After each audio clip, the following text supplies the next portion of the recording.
por dos componentes que son las vías de tránsito y las vías de intercambio. También se las denomina como vías superiores y vías inferiores. Estas hacen referencia principalmente al tipo de infecciones o al tipo de enfermedades que se puedan presentar. Diferenciaciones un poco más, un poco menos entre estas viene dado porque en las primarias o en las vías superiores, que comprenden las fosas nasales, la laringe, la faringe y la tráquea, son principalmente vías de conducción del aire, mientras que el intercambio gaseoso se va a dar en las pleuras, en las cavidades internas de los pulmones, que vienen dadas por los bronquios, los bronquiolos, bronquiolitos y las cavidades alveolares, conjuntamente con los alveolos. La respiración viene dada principalmente por la toma de aire de la atmósfera, que es rica en oxígeno, y esta va a ingresar principalmente por las vías nasales o por la cavidad nasal en las vías aéreas. Una vez que atraviesa esta vía, llega hacia la laringe, que es un conjunto de cartílagos que se encuentra aquí en la parte posterior. Por debajo de esta se encuentra la faringe, una parte cartilaginosa con tejido conectivo y de músculo liso denominada tráquea, que se semeja a una tubería con una bifurcación en una Y invertida para cada una de las pleuras, donde que se van a dividir los bronquios, tanto los bronquios primarios, las partes, las ramificaciones principales, que se van a ir subdividiendo en ramificaciones secundarias o en ramificaciones más pequeñas, llamadas bronquiolos y bronquiolitos. Los alvéolos, por otra parte, son un conjunto de tejido que se encuentra separado en cada uno de esos bronquiolitos a manera de un racimo de uvas. Vienen irrigados principalmente por cientos de vasos sanguíneos, arterias, venas y capilares que permiten y facilitan el intercambio gaseoso. Vamos por la parte del tejido propiamente del recorrido del aire. A ver, el recorrido del aire empieza por la cavidad nasal, donde que ésta se encarga principalmente de calentarlo, limpiarlo y humedecerlo cuando éste va a ingresar hacia estas cavidades que ustedes observan aquí.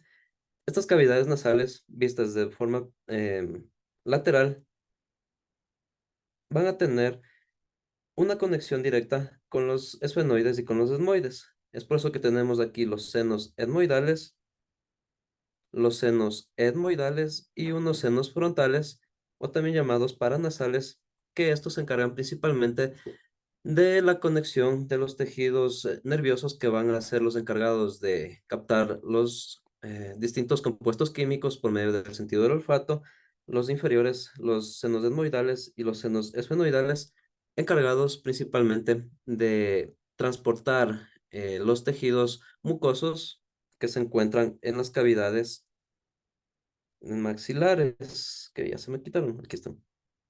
En estas cavidades de los senos maxilares, que si ustedes observan de forma frontal, se encuentran por debajo del hueso cigomático y en estos se van a albergar las distintas mucosidades que van a ser una barrera de impedimento para el ingreso de los virus y bacterias que puedan estar en el aire.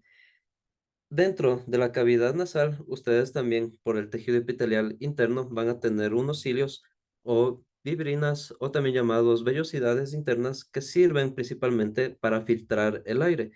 Estos se encargan de captar el material particulado, principalmente el PM10, así como esporas, polen o pequeñas basuras que se puedan encontrar en el aire para evitar de que estos ingresen hacia la parte interna del sistema respiratorio. Dentro de estas fosas nasales, ustedes van a diferenciar que tienen una cavidad nasal semejante a una concha, gracias a que los cornetes nasales inferiores, medios y los superiores van a facilitar la turbulencia del aire. Un filtro laminar, como el que ingresa dentro del cuerpo, necesita pasar por este proceso de turbulencia porque aquí dentro de la parte nasal van a tener irrigados una cantidad muy grande de vasos y de capilares principalmente que van a facilitar el calentamiento del aire hasta unos 25, 26 grados centígrados aproximadamente, además de humedecerlo dentro de esta cavidad. En la parte posterior se encuentran con la parte nasofaringea que va a conectar ambos órganos. El aire que pasa por la faringe, que se encuentra más cercano con las amígdalas, va a interceptar y va a destruir a los organismos nocivos. En esta parte de la orofaringe tenemos que diferenciarlo de la nasofaringe, puesto que en esta de aquí, en la orofaringe y en la parte de la laringofaringe, estos dos componentes están destinados más que nada al sistema digestivo. En la parte superior, en la nasofaringe, es donde que se encuentran principalmente el paso del aire hacia la faringe, hacia el órgano inferior. Sirve como un embudo de lo que en esta parte anterior de los senos y de los cornetes nasales viene un aire que viene turbulento, que viene con otro tipo de flujo. En esta parte interna sirve como un embudo para que atraviese la cavidad inferior que viene conectada con la laringe. En la parte de acá abajo, ocultamos esto de aquí. En esta parte de aquí, en la laringe, déjame ver si es que hay una parte. Sí, está chévere esta. En la laringe, nosotros vamos a tener las divisiones tanto de la laringofaringe como con la cavidad bucal, y estas van a separarse del esófago mediante un cartílago que se encuentra en la parte interna llamado epiglotis o la glotis. Además de esto, tiene los cartílagos anteriores y posteriores que van a dar posición hacia la tiroides. Si nosotros ocultamos estas membranas y estos ligamentos, en esta parte de aquí nos vamos a encontrar con los cartílagos coracoides, el psicotraqueal, y en la parte interna de estos van a estar principalmente, no está aquí los cartílagos, no sé si está aquí. El cartílago arietoides y la parte de los pliegues vocales. Estos pliegues sirven principalmente como resonancia, se las conoce como las cuerdas vocales, mientras que se va exhalando el aire, y estos sirven como principal objeto de fonación conjuntamente con los de resonancia en las cavidades nasales. En la parte interna, déjenme ver, quitamos esto de aquí. Esta. Esta membrana de aquí que ustedes observan, esta epiglotis, este cartílago es móvil siempre y cuando el traspaso del aire se dirija propiamente por la laringe, y se va a cerrar para que las cavidades bucales transmitan el alimento por el esófago, eso perteneciendo únicamente al sistema digestivo. Este cartílago de aquí permite solamente el paso de aire. Es común de que en procesos de respiración y en procesos digestivos, por A o B circunstancias en que el sistema pueda responder de forma alterada, este se va a cerrar para impedir el paso de los alimentos o de líquidos hacia los pulmones. En un ahogamiento, puede ser en algún alimento que se les haya obstruido, es donde que se va a tener aquí este epiglotis que se va a cerrar o que va a quedarse compactada dentro de este sistema para evitar de que pase el aire o que pasen los residuos de alimentos hacia la parte de la tráquea. El aire que pasa por la tráquea, si ustedes observan este, es un órgano cilíndrico que tiene a manera de un tubo formado por silos que tiene unos anillos cartilaginosos. Cada uno de estos cartílagos también son compresibles, y estos impiden que la deformación de la tráquea, impiden que se deforme la tráquea, que es esta tubería interna, y además de esto, se encargan de transportar el aire hacia arriba desde los pulmones. Este de aquí, este órgano, que es la tráquea propiamente interna, y los cartílagos externos, sirven para el transporte tanto del aire entrante como del aire saliente.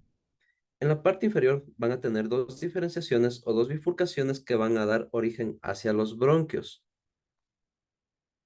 Si ustedes observan estos, los bronquios, tenemos dos principales, uno para cada pulmón, que se encuentran en la parte dorsal y en el extremo antero posterior del corazón, en el cuadrante número uno y en el cuadrante número dos. Por eso se acuerdan que vimos la posición del corazón. Bueno, es por este de aquí, por la tráquea. Cada uno de estos bronquios se va a subdividir en cada uno de los bronquiolos secundarios, que ustedes observan aquí como unas ramificaciones que se hacen cada vez más finas y más pequeñas, llamándose bronquiolos o bronquiolitos, hasta llegar a las partes más finas o las más delgadas, donde que se va a dar el intercambio gaseoso en los sacos alveolares. En la región torácica, en la parte que viene comprendida desde las costillas hasta el esternón, Eh, la tráquea se va a bifurcar en estos bronquios que dividen a los canales menores y los bronquiolos que llevan el aire hacia los alvéolos, y cada uno de estos va a tener la vinculación directamente con las arterias y con las venas pulmonares. Recuerden que estas se encargan de transportar la sangre oxigenada y desoxigenada desde y hacia el corazón. Estas de aquí van a tener la vinculación con estos alvéolos en cada una de las partes terminales de estos bronquiolos terminales o bronquiolitos. Y si ustedes observan estos tejidos de aquí, el oxígeno que pasa por la sangre y luego hacia los tejidos corporales, desde la sangre desoxigenada o carboxilada, sale por el flujo sanguíneo que va hacia los alvéolos para luego ser exhalado en forma de que el aire de dióxido de carbono contenga menos oxígeno que el que se inhaló en un principio. La función básica de estas se va a desarrollar en la parte interna de los alvéolos, en las cavidades alveolares.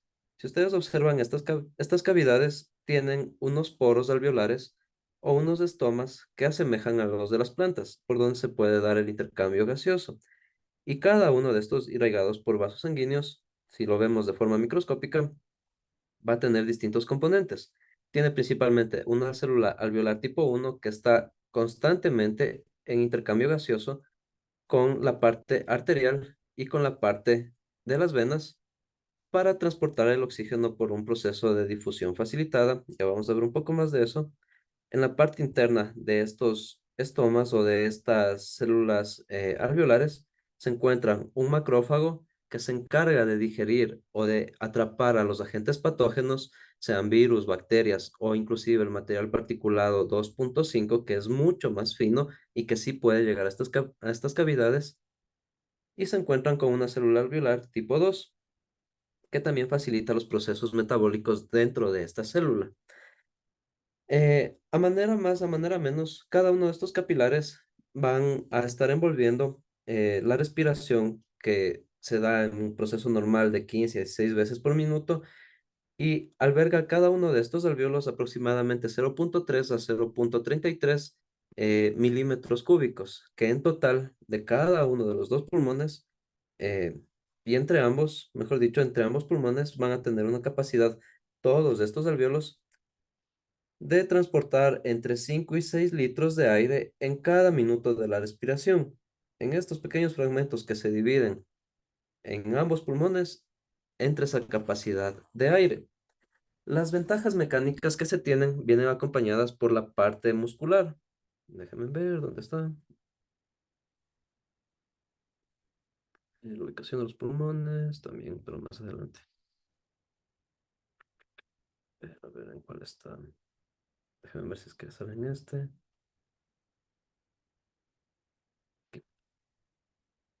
La función principal que vamos a tener viene dado por la comprensión y por la relajación del diafragma. Visto desde la parte interna, el proceso de la contracción muscular favorece que esta parte de la caja torácica se amplíe desde las costillas flotantes hasta hasta las verdaderas, facilitando la expansión de los pulmones, llegando a su capacidad máxima, mientras que en la depresión de las costillas, cuando este músculo se relaja, cuando el diafragma regresa hacia su parte superior, los intercostales o los músculos que se encuentran alrededor de las pléuras se van a encargar de realizar el gesto de compresión. En la inhalación van a tener la relajación de estos músculos, pero se contrae el diafragma, y en la exhalación van a tener la relajación del diafragma, pero se van a contraer las musculaturas intercostales. Esos dos procesos siempre van a estar acompañados en la biomecánica de esta parte a nivel locomotor, que si bien estos corresponden a un tejido muscular esquelético, facilitan principalmente la respiración, además de que el diafragma es un músculo que separa tanto la cavidad torácica de los órganos vitales como de la cavidad abdominal para proteger los órganos que se encuentran en este segmento de esta cavidad. Déjenme, les comparto las otras presentaciones. Listo. A ver, ¿qué más? Bueno, partes más, partes menos de cómo se pueden dividir estas. Tienen dos divisiones, como les mencionaba, las vías superiores y las vías inferiores, o las vías de transporte y las vías de intercambio. Básicamente, todas estas van a corresponder a los dos segmentos. La controversia que hay es principalmente con el sistema bucal o con la cavidad bucal. Esta se lo ubica principalmente para el sistema digestivo. Dentro del sistema respiratorio sirve simplemente como una vía de transporte pasivo del aire en la exhalación. ¿Cómo es el proceso de la inhalación y de la exhalación? Vamos adelantando un poco más y regresamos un poquito para ver este proceso. Laringe, tráquea, bronquios, pulmones, todas las pleuras, aquí la respiración. La respiración como tal, o el proceso que se lo denomina dentro de este sistema, está denominado así por el tipo de reacción metabólica que realizan las células eucariotas. La respiración celular o respiración oxidativa viene dado por un proceso metabólico llamado el ciclo de Krebs o ciclo del ácido cítrico, que es un proceso metabólico que involucra a este elemento como un principal agente oxidante del piruvato. Vamos a tener dos procesos, la hematosis y la ventilación mecánica. La hematosis es propiamente el intercambio gaseoso que se da entre el aire, entre el exterior o el aire ambiental y la cantidad de gases que se encuentran dentro del sistema. Hay que entender dos cosas. En el aire no solamente está oxígeno, es una mezcla gaseosa. Es como que ustedes tienen un globo metido el gas de la cocina, el gas de helio y el gas del dióxido de carbono normal. Lo mismo sucede en el ambiente. Están mezclados estos gases, están compartiendo un mismo espacio, pero no están cada uno fusionado o generando nuevos elementos. Aproximadamente en la distribución del aire se encuentra un 71.2% de nitrógeno, 21.2, 21.8 de oxígeno, 0.3, 0.4 de dióxido de carbono y el resto corresponde a gases raros. Metano, xenón, radón, critón, varios gases que pueden estar vinculando en ese pequeño porcentaje. En total, estos porcentajes van a sumar el 100%. En un proceso de inhalación, estos ingresan, principalmente el oxígeno, en un 21.03, 21.2, va a variar. Y cuando se exhala, la cantidad de aire que procede desde nuestras cavidades se mantiene. El 71 punto algo de nitrógeno, se mantiene el oxígeno con un 15.3, 15.2 aproximadamente, van variando y el dióxido de carbono es el que aumenta hasta 1.3, 3 o hasta 2 punto algo, dependiendo de las condiciones. ¿Cuáles son las condiciones externas que van a facilitar el proceso de la hematosis o impedir este proceso? Principalmente la presión, la temperatura, la elevación atmosférica, también se viene dado la humedad relativa del aire, tienen la radiación solar, son varios factores, cantidad de material particulado, de óxidos de nitrógeno, de óxidos de azufre, son compuestos varios que van a afectar este proceso. En condiciones normales, como que la que nos encontramos hoy en día, tienen que diferenciar dos tipos de proceso. No sé si en el tema de química o de biología ya lo conocían, pero hay un proceso de transporte de las células que tienen dados por una forma activa y una forma pasiva y una forma osmótica. Básicamente, en un proceso osmótico, ustedes van a tener en la parte externa de la célula, van a tener oxígeno, van a tener sodio, van a tener potasio. ¿Qué más pueden tener? Tienen magnesio, calcio, todas las cosas externas que la célula necesita para vivir y va a tener tres comportamientos. En un proceso osmótico, la célula va a mantener la misma cantidad de estos compuestos dentro de la célula como fuera de la célula. Es el proceso normal, osmótico o semejante, donde que tienen igual entrada, igual salida. No hay un cambio, una variación en estos aspectos. Pero la forma que habitualmente esta se encuentra va a ser eh, la distribución de los componentes extracelulares hacia el interior de la célula por dos procesos. Uno por un transporte activo y un transporte pasivo. En un transporte de tipo pasivo, no, vamos primero con el otro, con el activo. La célula se va a encontrar así. Se encuentra un poco débil, necesita un compuesto externo. Puede ser sodio en forma de ion, el potasio, el magnesio, el calcio, cualquiera de estos, o el mismo oxígeno.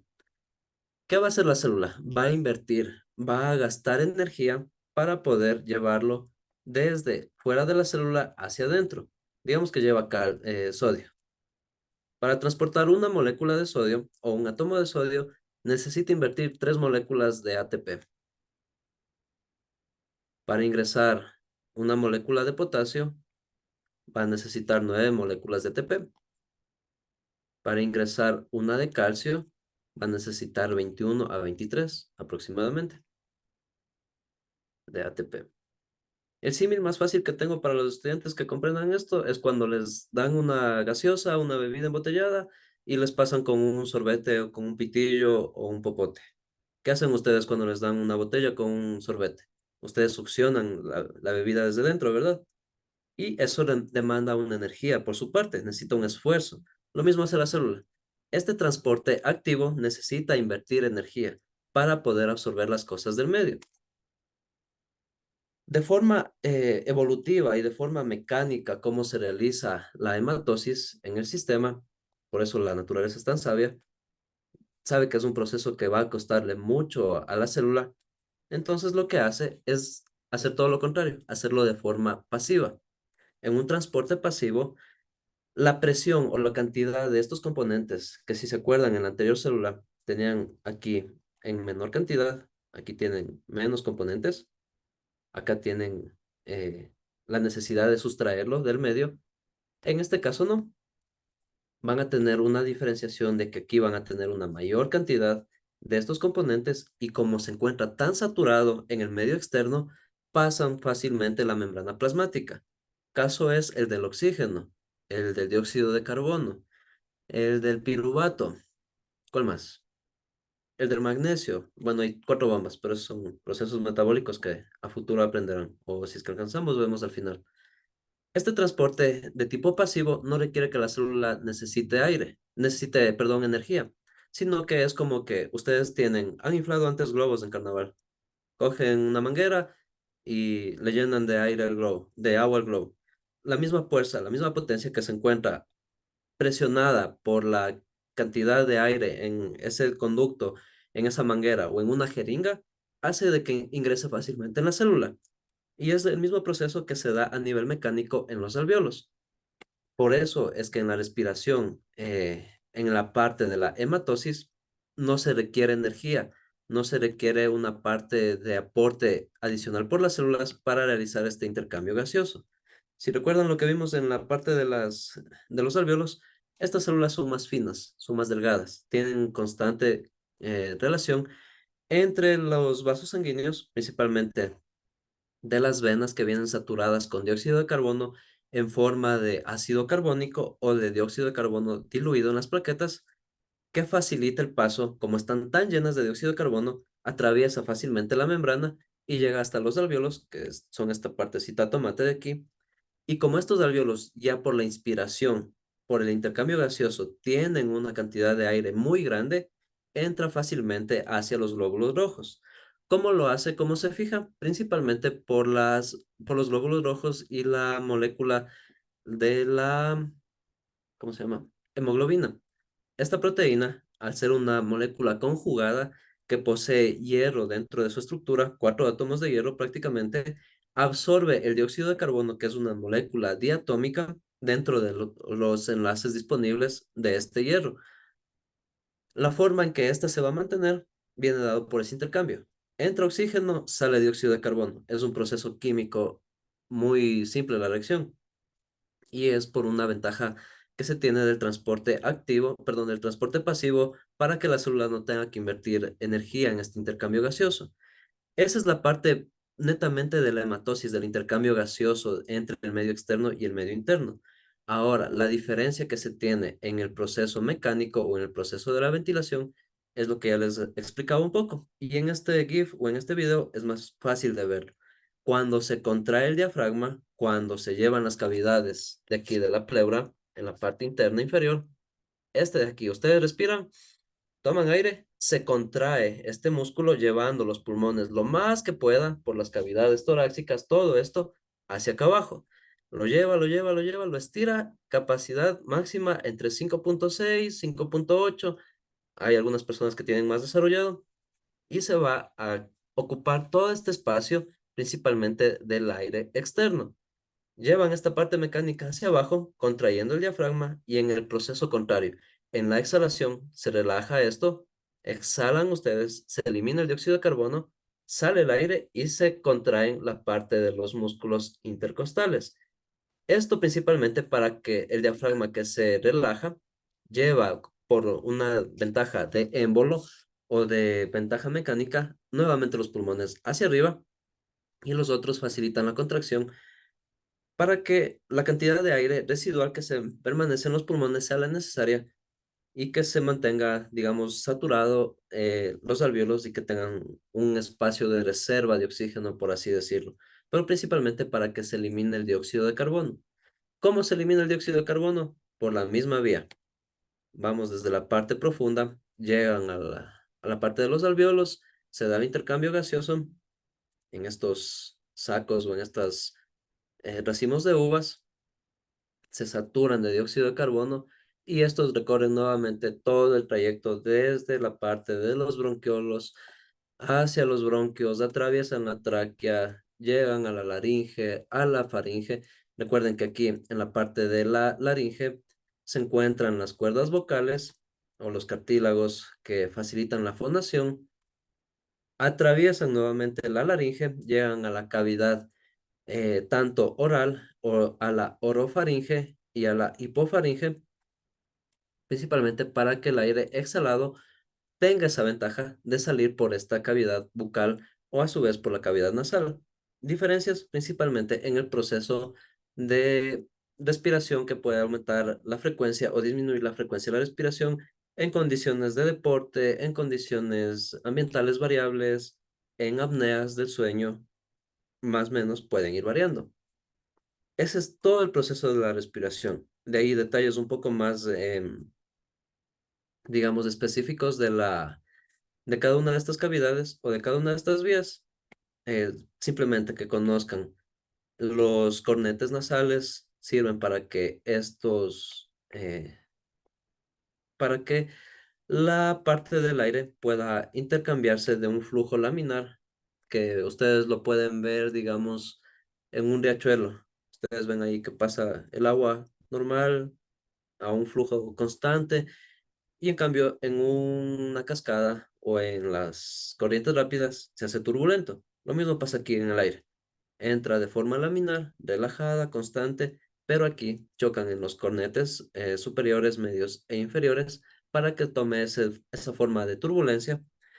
Además de que le sirve para filtrar, sirven para calentar el aire, que tiene que entrar entre 20 y 25 grados, y para humedecerlo. Las mucosidades que albergan a los agentes patógenos, virus, bacterias, polen, polvo, lo que quieran, se pueden excretar por la misma cavidad nasal o simplemente se llevan hasta la parte posterior en los senos esfenoidales y estos ya pasan por la laringe hacia el esófago y ya se los digiere, se los engulle. Literalmente se comen los mocos, los que ya están sucios y ocupados. Algunos lo hacen de forma consciente, ya en la noche todos procesamos por el mismo proceso. Variaciones principalmente climáticas en cuanto a la humedad relativa del aire, que no puede bajar del 0.14, 0.10, porque ese aire muy seco, en cambio puede dañar los capilares, principalmente por el tejido que forma a las arterias, arteriolas y las vénulas chiquitas que están ahí. Estas se hacen más delgadas y son más propensas a cualquier laceración, a cualquier fisura. Consideraciones ante las hemorragias.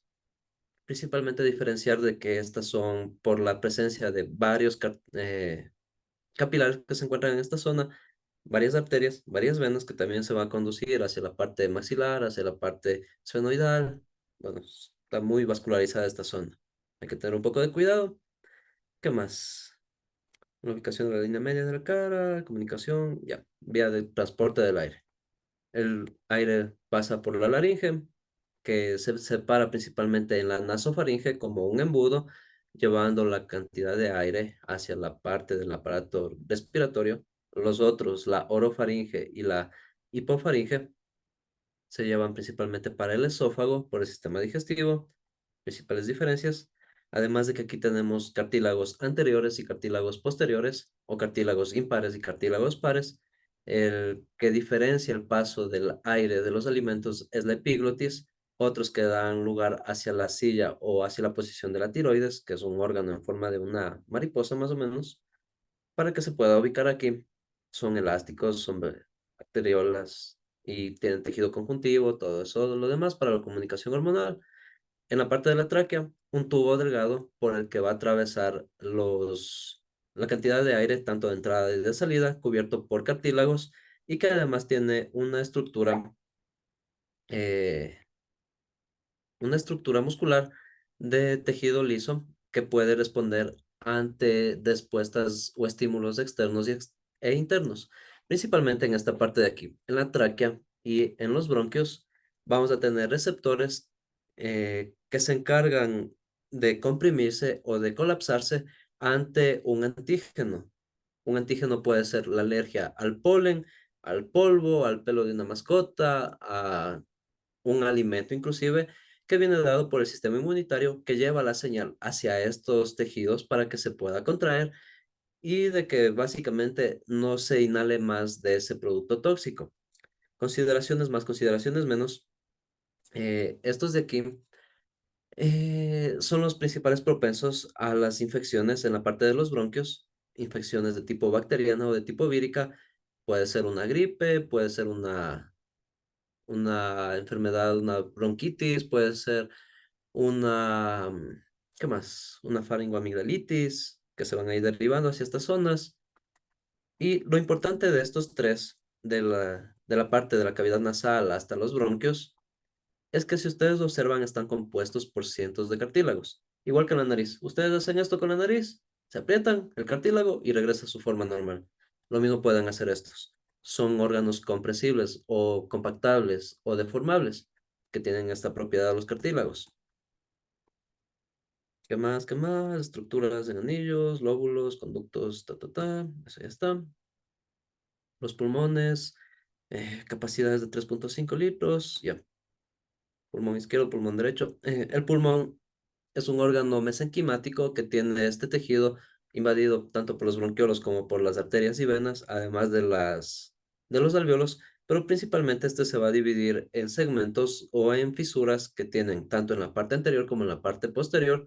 No es necesario que se los aprendan. Fisuras superior izquierda principal, superior medial secundaria, tienen la fisura medial terciaria, secundaria y terciaria, y en la parte inferior tienen la fisura oblicua del pulmón izquierdo y del pulmón derecho. En la parte dorsal, en cambio, tienen dos lóbulos, superior y el inferior.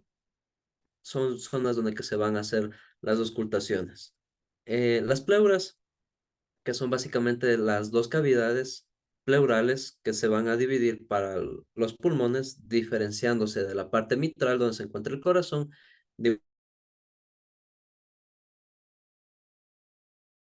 a evitar la fricción con los tejidos óseos y con otros órganos internos, además de que tiene un líquido o un flujo de colágeno interno conjuntamente con linfático y otro más para que sirvan como colchoneta, para que el impacto sea menor en la inspiración y en la exhalación. Son dos láminas que se van a encontrar a cada lado de los pulmones. No hay mucha complicación en esa parte.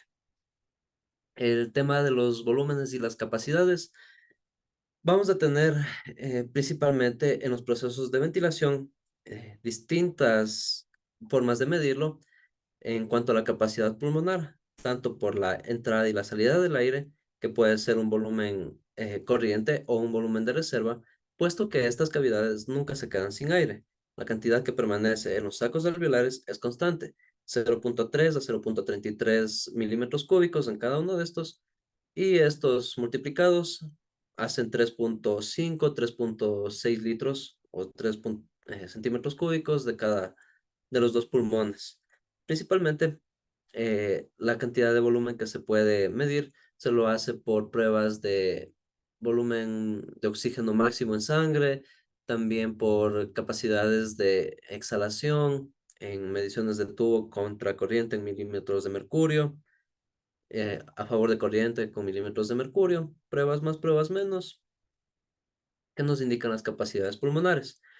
Y eso es lo bonito de la mezcla entre la anatomía o la biología y la parte ingeniería.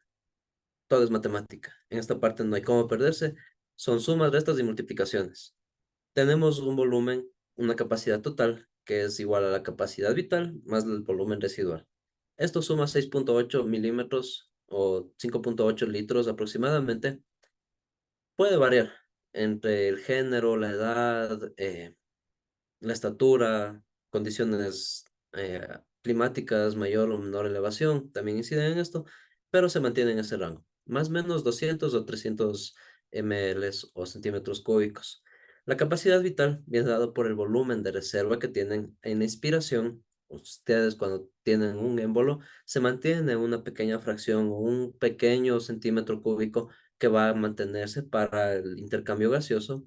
Tienen el volumen corriente, que es el que se da por la inhalación y la exhalación, el volumen normal que se tiene en cada uno de los procesos, y el volumen de reserva, que es nada más la capacidad residual por la parte de la exhalación y el volumen de la corriente que se va a eliminar de este aire.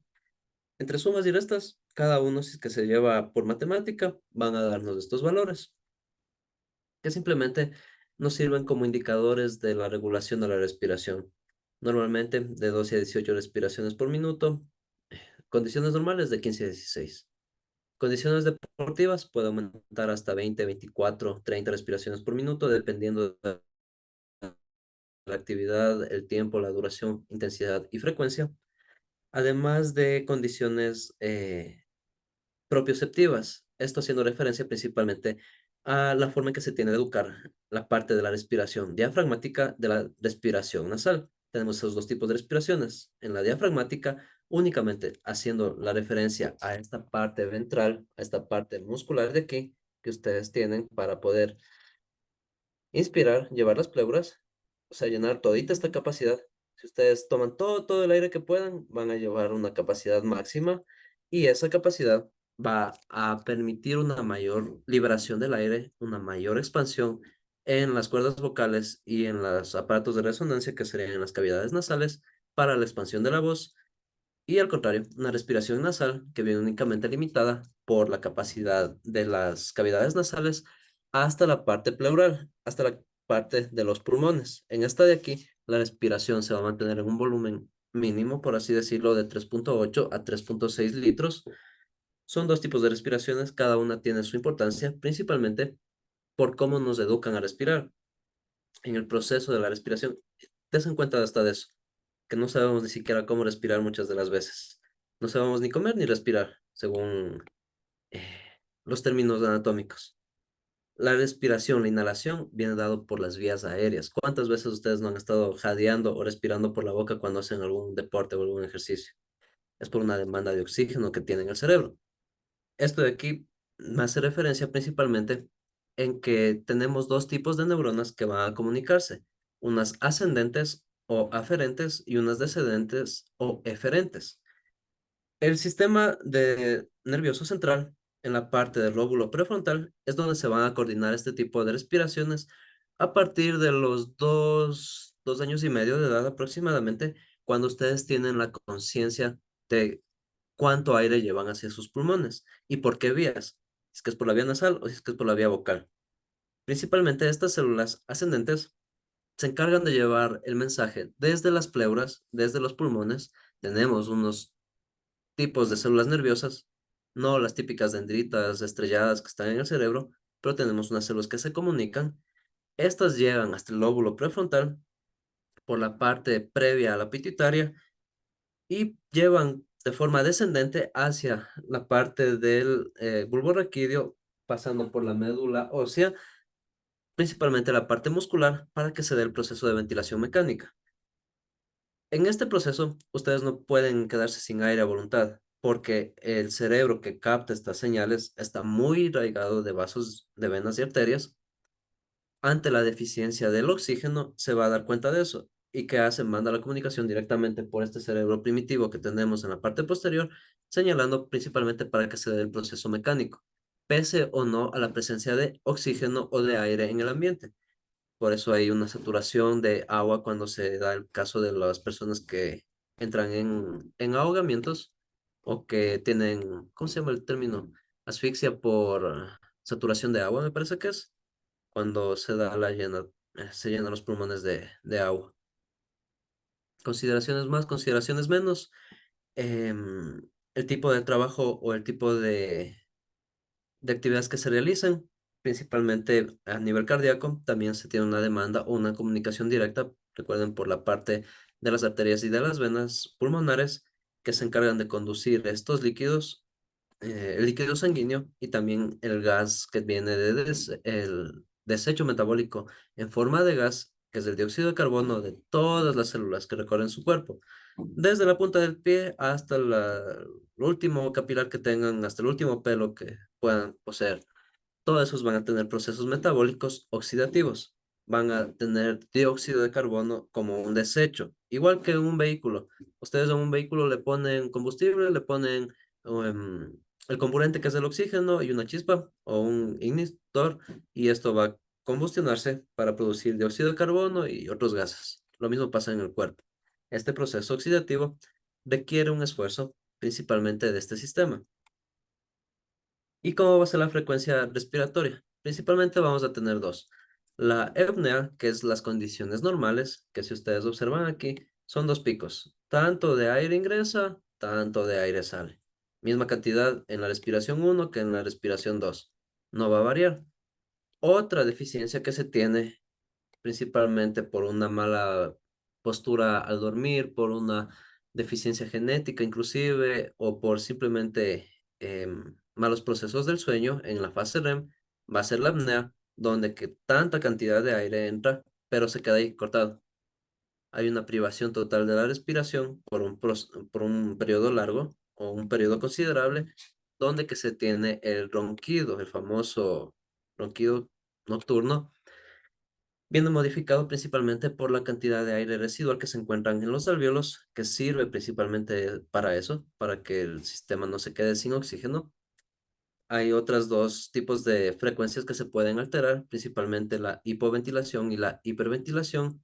En la hiperventilación, es igualito que en este, cuando se empieza a llevar una frecuencia respiratoria muy rápida para que la saturación de oxígeno llegue a todas las partes del cuerpo, que puede verse inducido por factores externos o factores internos, principalmente por las hormonas tiroideas, las hormonas adrenalina, noradrenalina y el cortisol, que pueden estar desembocados por un factor que sea netamente de peligro o de mucha exposición ante la adrenalina, o por algo mental, que puede ser una ansiedad, un ataque de pánico. También conlleva este tipo de hiperventilaciones que pueden llegar hasta 20, 26 respiraciones, que son prolongadas, pero no son saturadas completamente. Si es que ustedes le demandan mucho de la parte mecánica, tanto entra, tanto sale, no se va a quedar nada de aire residual y puede llevar a al déficit de oxígeno dentro del sistema.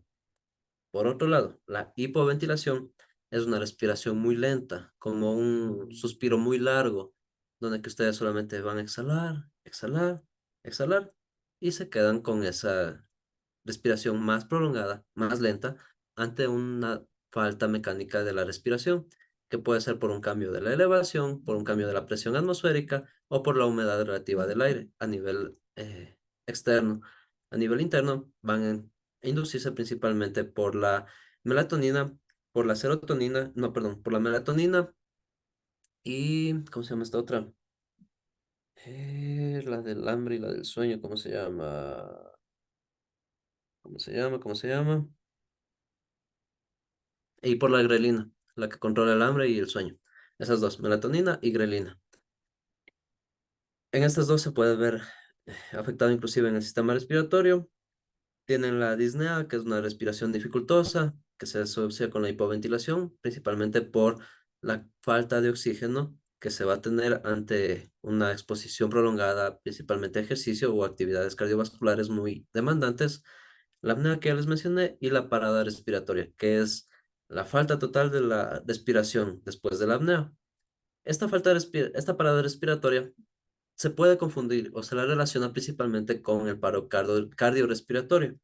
En el caso de la falla cardiorrespiratoria, viene dado por un fallo sistémico a nivel de las conducciones eléctricas dentro del miocardio, que primero se da eso, el paro cardíaco, y ante no poder contraerse el corazón o ante no poder transportar la cantidad de sangre que se encontraba constantemente saturada de dióxido de carbono y no pasar a las venas pulmonares para que se lleven otra vez de oxígeno y que se transporten otra vez hacia el sistema, se da ese paro respiratorio que ya viene dado por la falla cardíaca.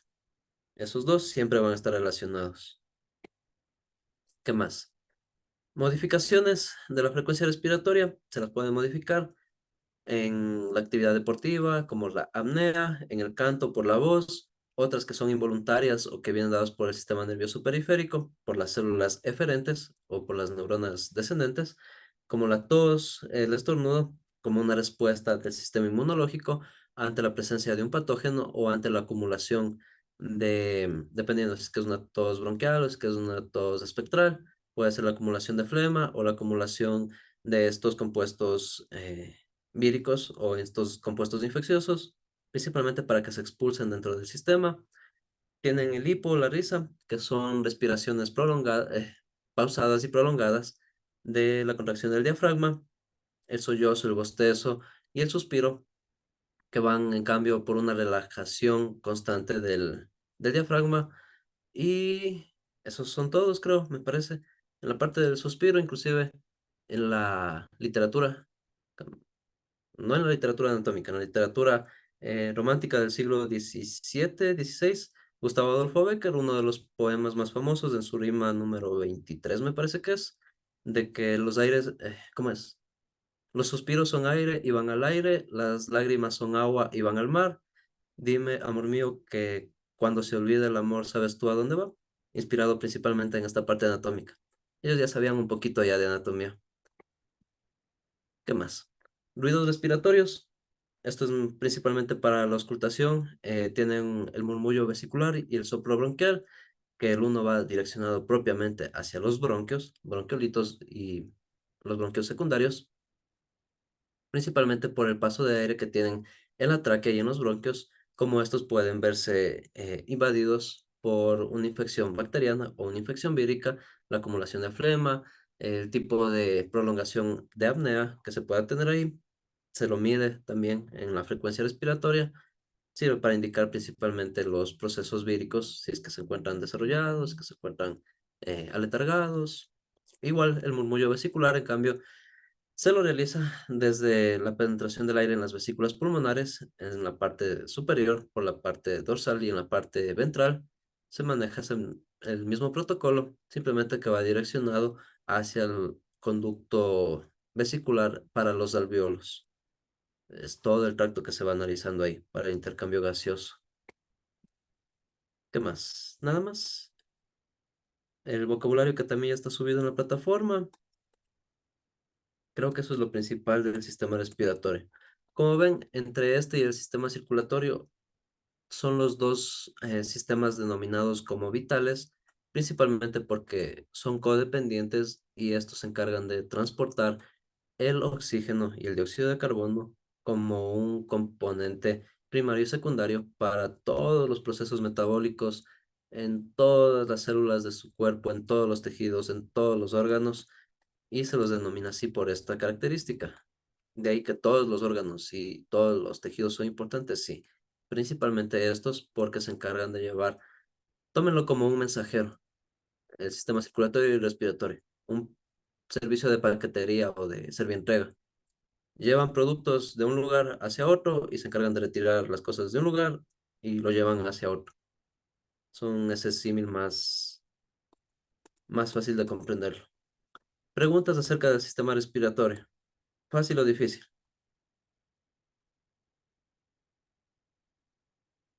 Alex.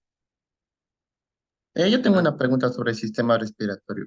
Verás que a veces cuando uno tose o bosteza, no sé si le pasa a la mayoría, a uno le salen las lágrimas, o sea, inconscientemente. ¿Sabe por qué pasa eso o ocurre a cualquiera? hay una conexión entre las cavidades de las fosas nasales, principalmente en el seno esfenoidal y los cornetes. por la comunicación que tiene inclusive con la parte auditiva, con los canales auditivos. Entonces, la saturación de mucosidades y por la presión, es principalmente por presiones atmosféricas y por presiones barométricas dentro de las cavidades o dentro de la cavidad craneoencefálica. Es como tener un embudo por acá que presiona el aire y sale por acá las mucosidades, por las fosas nasales, por las fosas nasales, oculares y por la acumulación de moco en los senos nasales. Inclusive las personas que tienen, ¿cómo se llama esto? Eh, Se me va el nombre. ¿Cómo se llama? Se me va el nombre. Eh, Esfingomilitis, no es esfingomilitis. Faringitis, no es faringitis. ¿Cómo se llama? ¿Cómo se llama? Sinusitis. Ya, las personas que tienen sinusitis, cuando tienen bastante acumulación mucosa, reportan inclusive un dolor a nivel del rostro, en la parte inferior a los cigomáticos, en las maxilas, en las cavidades y también auditiva, por la presión que tiene dentro de del aire, la inflamación de la sinusitis en la parte interna de las fosas. Por la presión que tienen estas mucosidades tienden a presionar los nervios. Entonces, les duele la cara y les duelen los oídos, los que tienen sinusitis. Y también por la acumulación de la presión de estas mucosidades tienden a salir no solamente por la nariz, que sería la vía más fácil, la más obvia, pero también por el tipo de moco, la cantidad de humedad que se tiene en el aire, la, el flujo que tiene este moco puede salir por las vías oculares, por las vías nasales y hacer una presión también ligera en las vías auditivas. Es diferencias de presiones, básicamente eso. Pero sí es normal, tranquilo. A todos nos salen mocos por la nariz y por los ojos a veces. Ya. Siguiente pregunta, Anthony. Licenci, ¿por qué si los pulmones se encuentran en la parte anterior generalmente se ausculta por la espalda, en la parte posterior? Por los lóbulos. En la parte de los lóbulos posteriores, en ¿Sí? estos de aquí, el lóbulo inferior y el lóbulo superior tienen mayor cercanía con los bronquiolos secundarios y terciarios. En la parte anterior, también en la parte ventral, se ausculta y son estos dos tipos de auscultaciones. La una que es principalmente para el soplo bronquial, donde se tiene generalmente la bronquitis, se tiene para una tos o para una gripe común, la acumulación de moco en la parte posterior. En cambio, en el murmullo vesicular ya tiene que ver propiamente con el tracto de la tráquea y con la diferenciación entre los bronquios. Esto pasaba mucho en la pandemia o en los principios de la pandemia. Si es que no era sinusitis, era bronquitis. El común denominador de médicos mandaba esas dos y siempre auscultaba en esas dos vías, en la parte posterior y en la parte anterior. Y les dan de haber auscultado así también, si es que les dio al principio de la pandemia. Entonces, por ejemplo, a mi hermana le dijeron, usted tiene sinusitis y era COVID. Entonces, nada que ver. A otras personas les decían como una bronquitis, inflamaciones de los bronquios. Este sistema es muy caprichoso, digamos.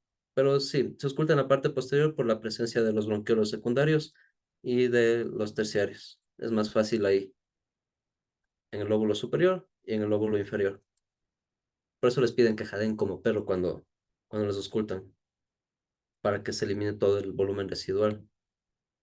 Ajá. Micaela, ¿Qué tan dañino es roncar en la noche?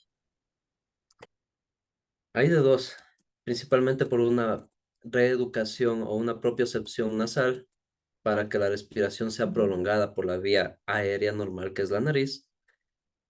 Y la otra que es una mala postura. Muchas de las veces en las fases REM hay personas que pueden moverse de un lado a otro en la cama o que cambian de posición constantemente. Es por una actividad parasimpática. En la fase profunda del sueño, entre el minuto 30 al minuto 45 aproximadamente, los espasmos musculares son espasmos musculares, no los controlan. Y si es que les falta aire, inclusive en esas fases, algunos reportan eso de que se les sube el muerto. ¿Se han escuchado? De que se quedan sin aire, se quedan paralizados. Eso de la parálisis del sueño es por eso, porque se mezclan las dos, la apnea y un espasmo muscular prolongado. Entonces, literalmente es un parálisis del sueño, porque se quedan sin oxígeno y sin la contracción muscular. Ya el sistema nervioso parasimpático tiene que ver en eso. Es la forma inconsciente en que el cuerpo tiene para recuperarse, que digo, forma más inútil de recuperarse, porque la frecuencia respiratoria disminuye a unas 10 12 respiraciones por minuto, tienen contracciones musculares, movimiento ocular, el sistema nervioso está súper excitado, sube el cortisol, o sea, el cuerpo tiene sus razones y por qué, principalmente para ponernos en modo de defensa cuando salga el sol, pero es un proceso doloroso el de la recuperación, si es que lo quieren ver así. Y haciendo acotación un poco a esto, eh, hay formas o tratamientos, principalmente además de la educación de respiración, por, hay unas técnicas de presión nasal que les ponen aquí unos como parches, principalmente para que se facilite el traspaso. No sé cómo funcionan muy bien esos, pero principalmente dicen que es para el traspaso del aire en los cornetes, en la parte maxilofacial, no utilizado. He visto algunos deportistas que sí, pero yo que sepa no he tenido problemas de apnea. Nadie se ha quejado de que ronco. Factores más, factores menos. Una pena para los que ronquen y para los que tengan que escuchar. ¿Han escuchado los bulldog ingleses? Esos chiquitos que tienen las patas torcidas, que son gorditos. Esos roncan, pero como tractor dañado. Ya. Lorena, Licenciado, una pregunta. ¿En qué se relaciona la sinusitis con la migraña? por las presiones. También va relacionado por una presión interna. Es como que aquí tienen tres jeringuillas. Hagan el símil así. En las fosas nasales, en las fosas oculares y en las cavidades auditivas. Si es que los tres presionan al mismo tiempo o uno de estos ejerce más presión que los otros, puede ser una otitis, puede ser una sinusitis o algún parásito que se metió en las vías oculares y se causa esa inflamación o se causa ese émbolo. Juegan como con tres jeringuillas. Si es que uno ejerce más presión, los otros van a sobresalir. Y si es que los otros mantienen esa presión constante, los nervios que se encuentran aquí en la parte interna de la cavidad maxilofacial, en la cavidad craneal, tienen eso, tienen una parte en la meninge que se va a presionar más. Entonces, es como que a nivel de presiones atmosféricas dentro del cuerpo se pone al doble de gravedad y puede incidir en esos vasos y en esos nervios para que se sature. Es fea la migraña. Hay distintos factores que inciden en la migraña, pero ese es uno de ellos. Hay otros que son por vías oculares, respuestas ante estímulos eh, bifractales de la luz, otros que vienen dados por el estrés, otros que vienen dados por agentes patógenos, la meningitis. Cuando se cura eso quedan con migraña. Ujú. Hay varios factores. Y ya, Alex, Dicen, cuando a uno le sale sangre de la nariz, es la epiglotis la que permite, es la que evita que la sangre vaya por los pulmones y sienta que la sangre le baja por la garganta.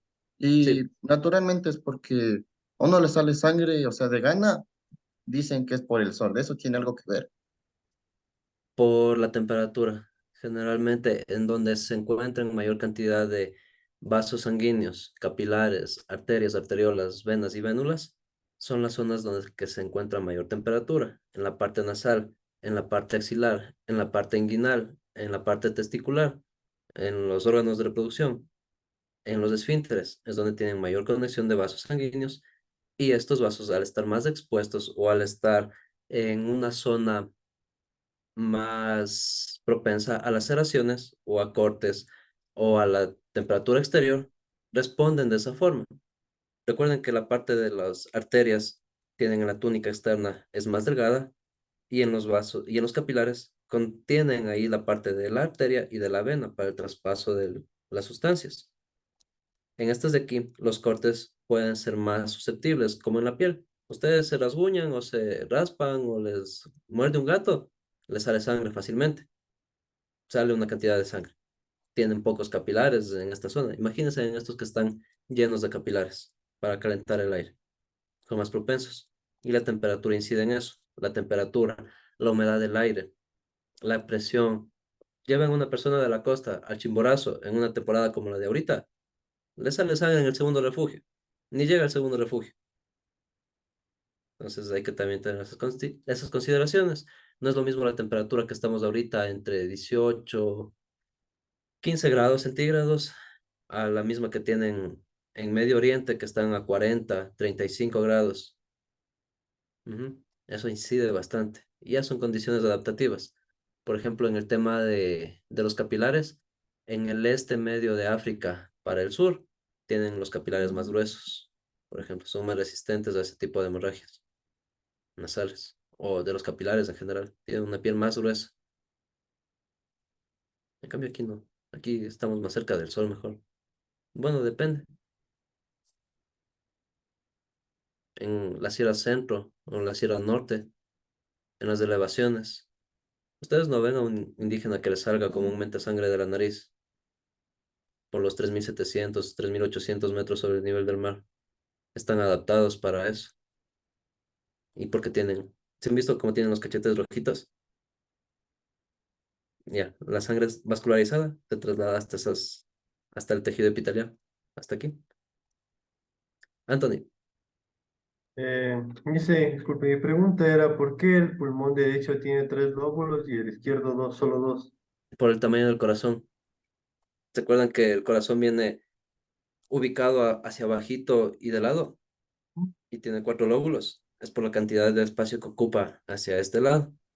Entonces, tiene una mayor masa dominante hasta el lado izquierdo. Sí, pero a la final los dos igual tienen la misma capacidad de reserva y de... Entre los dos, el aire que entra por la tráquea se bifurca y llega a los dos pulmones. Salvo que haya tenido una extirpación de un lado del pulmón, o si es que tiene algún tipo de metástasis, o si es que tiene una perforación, el aire, por las diferencias de presiones entre el aire y el tejido disponible para el intercambio, puede dirigirse hacia el pulmón derecho que hacia el izquierdo, o viceversa. Es por eso también de que el tema en esto del intercambio gaseoso en los alveolos, es debido a muerte de la decisión de fumar, prácticamente. Imagínense que están ingresando dióxido de carbono donde que tiene que entrar oxígeno, además de otros gases raros. ¿Qué va a pasar con esos alveolos? ¿Qué va a pasar con esa hemoglobina, con esos glóbulos rojos? Y todo lo demás que transporta, cianuro, arsénico, eh, ¿cómo se llama esto? Se me va el nombre. El compuesto activo del cigarrillo, ¿cómo se llama? Del Nico- tabaco, no del cigarrillo. Nicotina. Nicotina, todas esas cosas, cómo se transportan ahí. Entonces, fumar, yo creo que es una decisión de vida o muerte, literalmente. Anthony, y le pregunté eso para hacerle la pregunta final. Como los pulmones están formados por partes, ¿es posible extirpar una parte y que siga funcionando de igual manera? no va a funcionar de igual manera, pero puede funcionar, principalmente cuando se tiene la extirpación de un órgano. A ver, la extirpación o la amputación viene dado por una fuerza mayor. Puede ser tanto por una infección, puede ser por una defunción de esta o por la pérdida total del funcionamiento, que es básicamente cuando se quema, cuando se incinera, cuando se lacera, cuando tienen una perforación ahí, puede recuperarse el sistema o no. Lo que hacen es quitar una parte o extraer una de estas partes, pero es muy difícil eso. Generalmente el intercambio gaseoso va a buscar la mayor cantidad de espacio. ¿Funcionará? ¿No funcionará? Depende del proceso quirúrgico y del tratamiento posterior. Es por eso que muchas personas quedaron con un déficit pulmonar, por ejemplo, después del COVID. Aproximadamente el 56, 60% de algunas personas. No llegan a llenar todas las capacidades pulmonares, pese a que el, la cantidad de alveolos está sana, la misma cantidad puede ser el intercambio gaseoso. El COVID fue un virus caprichoso, por así decirlo, porque no solamente pudo atravesar fácilmente la membrana celular, sino que se fijó en estructuras muy precisas, muy específicas. casi que como dirigido por control remoto. Entonces, imagínense que se viene a unir en la parte de los alvéolos, en estos racimos de uva, a nivel primario, a nivel secundario pasa por los bronquios, sigue subiendo por los sistemas aferentes hasta el sistema nervioso, al sistema digestivo. Fue muy caprichoso ese virus y todas sus variantes. Jocelyn, Dicen, yo he escuchado que digamos, si una persona de la sierra viaja hacia la costa, al momento de respirar, inhala más oxígeno y digamos, los pulmones se pueden expander más, sí, cierto. sí, pasar al nivel del mar. Ahorita estamos por sobre los 2.700 metros sobre el nivel del mar, 3.000, depende de la ciudad en que estén. Váyanse a la costa, nivel del mar. Primerito la presión atmosférica. Aquí estamos a una menor presión atmosférica, allá tenemos mayor presión, acá tenemos menos oxígeno, allá hay más oxígeno, acá hay menos temperatura, allá hay más temperatura, acá hay menos humedad, allá hay más humedad. Entonces todo eso facilita de que se hiperventile. Es como llevar una llama a correr en la costa. De por sí, la cantidad de oxígeno que puede transportar el corazón y los pulmones de una llama es abundante por las adaptaciones que tiene a este clima y a esta temperatura y a esta elevación. Imagínense nosotros como mortales humanos comunes de silvestres. Vamos a la costa, a ver, nos pegamos 10 partidos de fútbol, 5 de vóley, 2 de básquet y como si nada. El oxígeno, ve, no te cansas, pasas haciendo cualquier actividad. Lo que sí hay deficiencia es por el cambio de temperatura a nivel epitelial, por ejemplo. Sudamos más, tenemos más sonrojamiento, inclusive los vasos se pueden dilatar más y son más propensos a laceraciones, por eso sale sangre a veces. Ujú.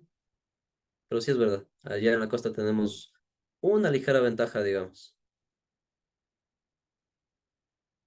Ventaja, punto para los ya amigos de la sierra. Y ya, listo, guaguas. Saquen una hoja, pongan la fecha, nombre y apellido.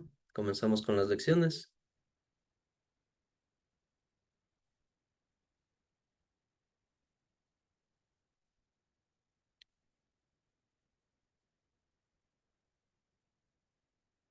Sigan encendiendo las cámaras, por favor.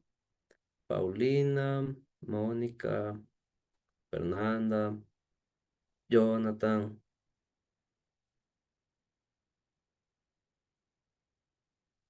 Dayana Rea. ¿Qué más? Guarden los teléfonos.